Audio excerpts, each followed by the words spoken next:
Are you crazy? Because I know I am, and this is Cardfight Crazy. I am Joey, back with another deck profile as the end of G-era blitz for deck profiles from me continues. This time I wanted to talk about Nightrose. I love this deck. It's so much fun to play. It's so interesting. Grand Blue in general is really, really fun. Really combo reliant, can have a lot of interactions going on. I play both 7 Seas and Nightrose. Love them both. Going to be doing the 7 Seas deck profile right after this. And as always, when I build a deck, I start with my grade 3s. We got 6 Nightroses and 1 Nightstorm.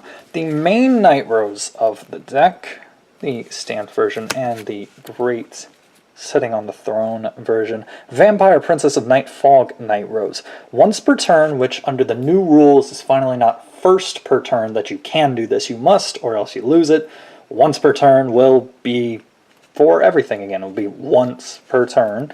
GB2, put 3 cards from the top of your deck into your drop zone. When your rear guard is put into the drop zone, you may pay the cost. If you do, you may call that card to rear guard.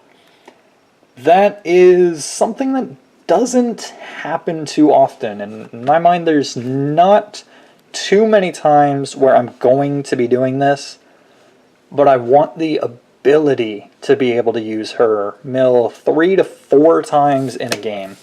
Back when this deck was really prominent, which was about a year ago, I do remember wanting to be able to use her a ton. It's been a while. I haven't thought about Nightrose in a long time. This build is pretty much the same as it was from the Rummy Labyrinth. After I got Rummy Labyrinth, I made this deck, and the only adjustment came into the G-Zone with our new Stride. But before we get there, we got a lot to go through. Vampire Princess of Starlight Nightrose. I want her at 2 because I like having her. You know, it's just that simple. I want her to be in the drop zone. I want to be able to use it. Hollow and auto Vanguard or Rearguard once per turn, GB2. Soul Blast 1, when your unit is placed on another Rearguard from drop zone during your turn, you may pay the cost to do. Choose a grade 1 card from your drop zone. Call it to another Rearguard in the same column as this unit. You get to give her a booster, or you get to get something new for her to boost. And any time that you call another one, you can Soul Blast 1 and call it, especially with the new rules, you don't have to do it immediately. You can call it then. The new rules, just a reminder to anyone, they do kick in June? Yeah, June for us. Run her at 2 because I want to be able to use that ability and not lose her. But a card that I only run at 1 because I do just want to run 7 grade 3s, and he used to be more important than he is, but now we can do a lot without him. Mighty Rogue Nightstorm. Hollow. And from Rearguard, GB1, Counterblast 1. At the end of the battle, this unit attack the Vanguard. If this unit is hollowed, you may pay the cost to do. Choose up to 1 card named Mighty Rogue Nightstorm from your drop zone. Call this Rearguard that this unit is not on. You cannot call over him, but you can get another attacker, and you can call out something that will then set up another attacker. And Nightstorm is fantastic like that. But he does also have a Vanguard skill, which I noticed I missed on there. Counterblast 1 and Soul Blast 1, when he's placed on Vanguard, look at the top 5 cards of your deck for one with a hollow ability and add it to your hand. In case you do end up riding Vampire Princess of Starlight Nightrose, Counterblast 1, when your G-Unit Stride, you may pay the cost. If you do, put up to 3 cards from the top of your deck into your drop zone. Choose a card from your drop zone, call it to Rearguard. And at the end, and if that unit has the hollow ability, it gains plus 3k until end of turn. You don't have to hollow it, it just has to have the auto ability to get plus 3k. I totally missed her one as well. Counterblast 1 during your turn when your G unit Stride, you may pay the cost, choose up to 1 card from your drop zone, call it to rear guard, and gain 2k. Hollow having nothing to do with Vampire Princess of Night Fog. I remember when we, Cardfight Crazy I mean, bought GBT06. Originally I was going to get Nova Grappler and Asha. Jacob was going to take Royals and something? I don't really remember what was all in that set. And then Kuzdi was going to get Shadow Paladins and Grand Blue. But eventually I started playing around with Grand Blue on CFA and loved it so much that I had to purchase his Grand Blue stake in our 3 boxes, which actually got me pretty much what I needed at the time. Peter the Ghosty and Undying Departed Grenache. So this is our starter. but in case you're going up against a deck that does retiring or something, and it retires early, then you can put Grenache in. But Grenache is our countercharge engine, and he's got Forerunner and Hollow, but his GB1, when this unit is put into the drop zone from rearguard due to the effect of the Hollow ability, countercharge 2.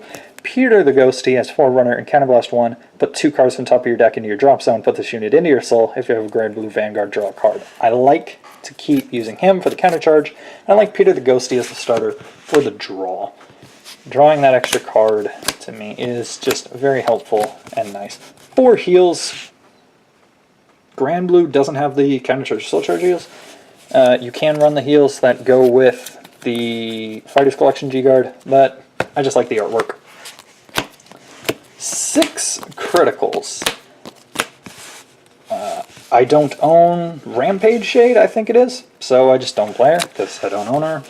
Don't feel like buying. It's been like $7 or $8 for so long. I don't want to pay that much. 4 copies of Rough Seas Banshee. Just opened this up in my BTO2 unboxing, specifically this artwork. Put this unit into your soul. If you have a Grand Blue Vanguard, draw up to 1 card. Of course, I had these prior to them, but just nice to mention that. And 6 stands. 3 different stands in the deck. Well, Mick the Ghosty and family is limited to 1. Hollow and GB1, when this unit is placed on rearguard from your drop zone. If this unit is hollow, choose up to one of your other units and it gets plus 10k until end of turn. And until end of turn, this unit gets, when this unit is put into drop zone from rearguard, return this card to your deck and shuffle your deck. It does have to be placed on rearguard from drop zone to be able to go back. And you do, when you call him there, you give 10k to any unit. I think Mick the Ghosty honestly can come back to 4. I don't think it's bad. I don't think Grand Blue can really be able to do too much still. Grand Blue will be getting support in the 2nd extra booster. So in English, that'll be August 31st, I think, in the Champions of the Asia Circuit extra booster, along with Dimension Police and Aqua Force.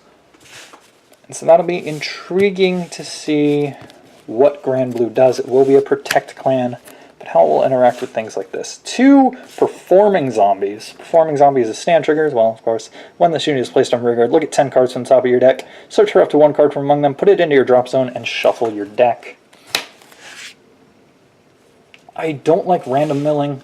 I like selective milling. Choose what you mill, even if you're only being able to look at the top cards, top 10 cards. It's very helpful. Set up your drop zone as quickly as possible with this deck, and then stop your milling to save it for when you want to use Vampire Princess of Nightfog Nightrose's GB2. Hollow. From Screaming Banshee, when this unit is placed on rearguard, choose one of your other rearguards with Hollow ability, and you may have it become Hollow, GB1. And the other GB1, when this unit is retired from rearguard due to the effect of the Hollow ability, you can find her face up and draw a card.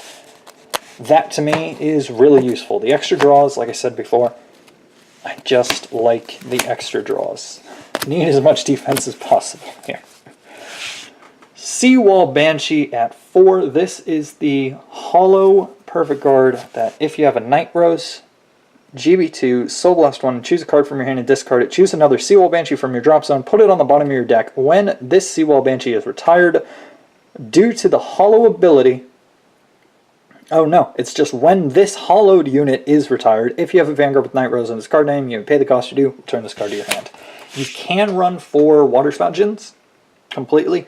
I don't in this deck because I only own 4 Waterspout Djinns and they are in 7 Cs because I think they need the countercharge off of the PGs a little more. It's very easy with this deck to countercharge all 5 of your counterblasts. It's very easy to use all 5 counterblasts and then get them back in the exact same turn.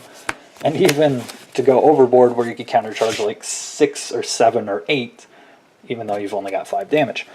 Tommy the Ghosty Brothers, it's the Stride fodder. It allows you to search out a Nightrose. You can put a Nightrose into the drop zone for the new Stride, and when you're pitching it for the cost of Stride, it gains 2 grade. 3 copies. I think 4 is a little overkill, though he is essential, so running him at 4 is totally fine because you always want to see Negrobone, and often you would like to see 2 Negrobones. Negrobone's skill. GB1, Counterblast 1. At the end of the battle, this unit boosted a rearguard. If you have a Vanguard with Nightrose in its card name, you may pay the cost you do. Retire the unit that this unit was boosting. Choose up to one card with a hollow ability from your drop zone and call it a rearguard. Something essential is if you're using Negrobone and you've got a unit up front and you're going against, say, Kagero, and they denial you and they kill that rearguard. The battle then moves to the end step, and Nightrose's ability triggers. Nightrose has to be on the field, but the unit that he was boosting does not. That's the important thing, because the calling is not conditional to the retiring. The calling is conditional to the battle that he was boosting ending. 3 copies of Bale the Ghosty. Another way to countercharge. Does not have hollow, but it is a normal Ghosty unit. Counterblast 1, when this unit is placed on rearguard from your drop zone, this unit gains plus 2k until end of turn. I don't know why I said Counterblast 1, that's GB1. And put this unit on the bottom of your deck from your drop zone. When this unit is put into drop zone from rearguard during any battle phase, if you have a Vanguard with Nightrose in its card name, you may pay the cost. And if you do, you countercharge 1. It puts a card back in your deck, it countercharges 1. Both things are helpful, because we can go through our cards quickly when we choose to. Dancing Cutlass, Soul Blast 2. When it's placed on rearguard, if you do, draw a card. Simple. I like it at 1 because you can recur it and get it back. 1 card, King Serpent. 1 card, Pirate, Swordsman, Columbard. I run these both at once because I think any more is just too much. This can be the toolbox deck. You can run a lot of 2s or 1s. I choose mostly not to because I don't want to mill a ton. I want to mill some, just a little bit, and then draw. Like, I want to mill half my pieces and draw, and if I'm running multiple copies, I only need to mill like 5 to 6 cards every game to be set up completely. And then, of course, many more cards are going to go in from guarding, but just direct milling, not too much needs to be done, because you're going to be taking cards out of your soul, dropping cards from your deck, dropping cards from hand to guard. So, I think just 1-ofs for these guys as well, though. King Serpent, when it's placed on rearguard from drop zone, Soul Charge 1, choose a card from your damage zone and turn it face up. And Pirate, Swordsman, Columbard, GB1, Counterblast 1, when this unit attacks a Vanguard. If this unit is boosted, you can pay the cost. If you do, choose 1 card from drop zone, call it to rearguard. More battle phase superior calling from the drop zone, more attacks. This gets your resources back, and it's an easy way to do it during the battle phase, because the way you get all your resources back is when you go to the end phase. But when you need it in a pinch, you can call out King Serpent, especially if you do some of the strides. You can bring out King Serpent, he'll countercharge, and then you'll be able to do something else, like Columbard again, calling over King Serpent, or something like that. One recommendation that I did play a while back is if you want to try out the 8k card that GB1 is a 15k guard. Interceptor, specifically. It's a 15k interceptor. Because you can bring it out at the end of every turn and just sit it there and then 15k intercept. It was helpful. I don't think it's all that important, but I like bringing up other ideas. If you want to go more defensive, you can. 2 copies of Skeleton Cannoneer, because I don't want to have to go and fetch him every game. Because like I said, I want to do very little milling as possible. So I like to run the 2, because I also had an open slot, and I figured Skeleton Cannoneer is going to be good. Hollow. GB1, Counterblast 1, when this unit is placed on rearguard from your drop zone, you pay the cost to do, choose up to one of your opponent's rearguards to retire it. Then, if Cannoneer is hollowed, you draw a card. Useful to retire, especially a surprise in the battle phase that everybody knows about, but a long time ago was a surprise. Maltreat Shade is, it's an alright card. You don't have to run this thing. But I do, because it does also countercharge. Hollow, and GB1 when this unit is retired from the rearguard due to the effect of its hollow ability. If you have a Vanguard with Nightrose in its card name, you may put this card to the bottom of your deck, countercharge 1. Just like Bale the Ghosty, it puts a card back in your deck and it countercharges 1.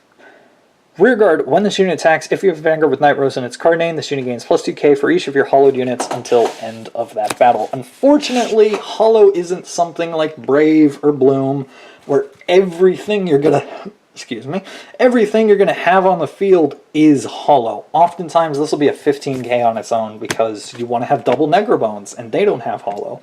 Or maybe it would only be a 13 because you'd have 2 hollow grade 2s and you would have a Negrobone another Negrobone, and Bale the Ghosty in the back row.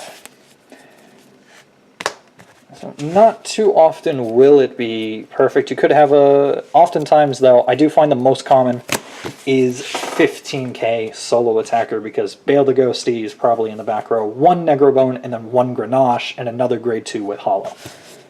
But as long as it's an 11k, that's good enough for me, because we do have Witch Doctor of the Battle Sea, Rotten Sea, Negro Rook. Very, very great card. Hollow, GB1, when this unit attacks, this unit gets plus 2k until end of that battle, but if it is also hollowed, you gain 5k until end of that battle. So it's a 16k attacker. That is the crucial thing. Going into premium, it will be less crucial, because 16k isn't going to be a perfect number against the new style of grade 3s. It will be a perfect number against these older ones, and that's where Negro Rook shined. But 3 copies of what was once our, not just combo starter, but combo extender, but combo life. We lived and died by Negro Lazy, in my opinion. And that's what I did. Now, with the new Nightrose Stride, Negro Lazy's place is a mid-game, not mid-game, but a mid-battle extender. He is the piece that you fetch out with Nightstorm, and then you call over Nightstorm with whatever you're calling from Negro Lazy. He's fantastic. He's great. He's not a starter for me much anymore, but he is the crucial piece in the middle. He's got Hollow, GB1, Counterblast 1, and Soul Blast 1. When this unit is placed on rearguard, if you have a Vanguard with Nightrose in its card name, you may pay the cost. Choose up to one grade 2 or less card not named Witch Doctor of Lenguar. I don't remember how to say that one. Lenguar. Negro Lazy from drop zone, call it to rearguard, and until the end of that turn, Negro Lazy gets 2k. And auto, when Negro Lazy is put into your drop zone due to the effect of his Hollow ability, countercharge 1 and soul charge 1. One of the ways that you can countercharge and soul charge, fill your soul back up and get all your counterblasts back. But he's the mid game. Getting him out in mid battle extends you to 2 more attacks, potentially another one, because you can get him, then go get Columbard, then Columbard gets Negro Rook. There you go. There's an 11, a 16, he's probably got a 7k booster, and then another 16. This deck can go off. On to the G Zone, and my typical 5 G Guardians. That's what I like to do. Eclipse Dragonholt Deep Corpse Dragon has, when it's placed on the Guardian Circle, you may mill 2 cards, and if you do, he gains 5k. It's random mill, but it's a 31k shield, so that's good. We'll go to Diabolist of Solicitation Negro Nora next. That's the heal trigger. I don't remember what it is, but that's the heal trigger. GB1, Soul Blast 1, choose face down card, G Guardian from your G zone and turn it face up. When this unit is placed on Guardian Circle, you may pay the cost. If you do, choose 2 cards with different grades from your drop zone, and you may call them to Guardian Circle. She's a 15k shield. Grab a 0 and a 1, and there you go. That's a 30k. And the best thing about it is those cards you took from the drop zone go back to the drop zone. 2 copies of Diabolist of Tombs Negro Mode. Soul Blast 1, when Negro Mode is placed on Guardian Circle. If the number of cards in your drop zone is 5 or more, you may pay the cost. If you do, gains 5k until end of that battle. Then if it's 10 or more, gains 5k. Then if it's 15 or more, it gains another 5k. Unfortunately, it does stop there, so you can't gain any more, and if this card was created like now, it would gain more. Unfortunately, it was created a year ago, was part of G Character Booster 3, the Rummy Labyrinth. But a 30k shield just like that, with a 1 Soul Blast, without having to G-flip, is fantastic. Great Witch Doctor of Banquets Negro Lily. This is the G Guardian, and it's just fantastic. Counterblast 1, choose one of your rear guards and retire it. When this unit is placed on Guardian Circle, you may pay the cost. If you do, choose up to 1 normal unit with Ghosty and its card name from your drop zone, call it to an open rear guard, and this unit gains plus 10k until end of battle.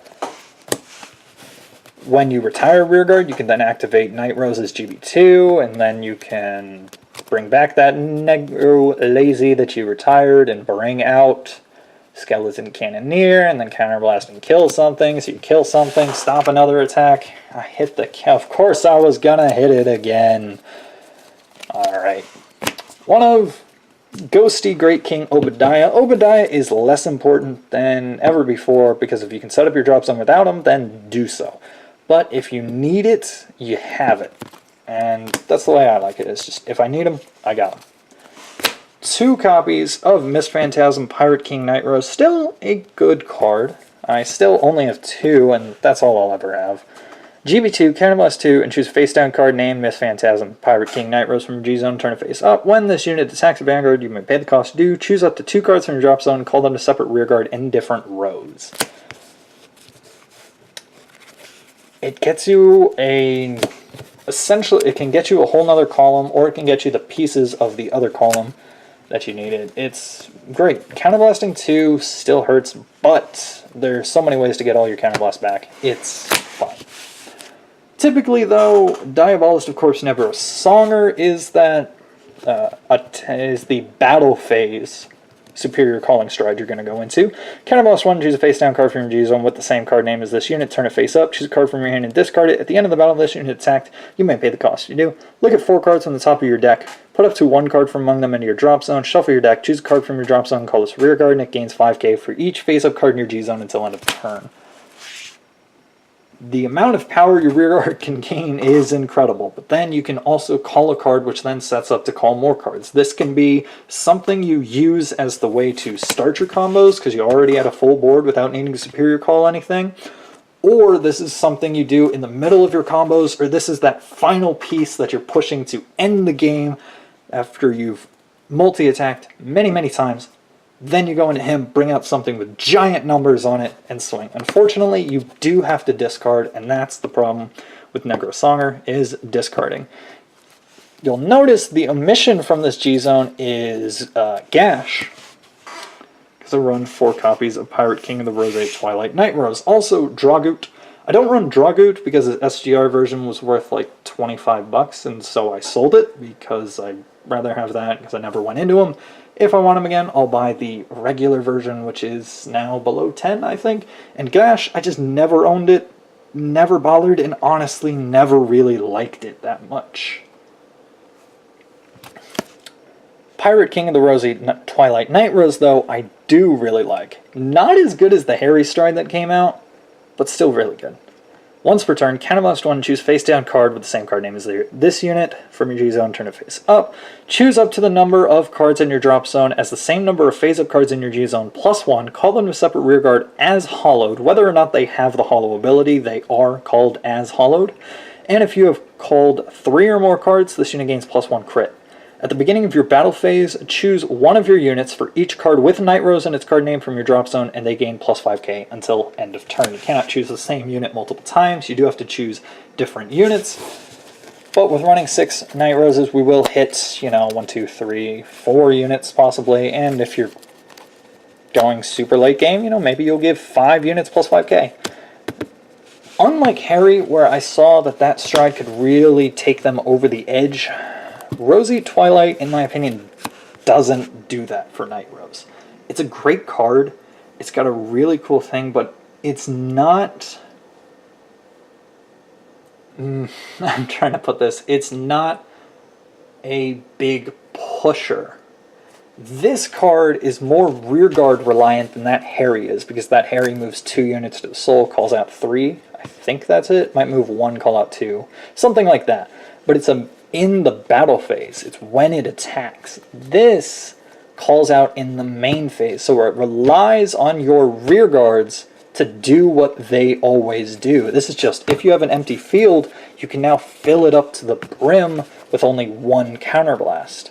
Which is why I find that Nightrose Songer is still typically my finisher, because if I'm already going to rely on my rear guards to do what they do, then I want something that really enhances them.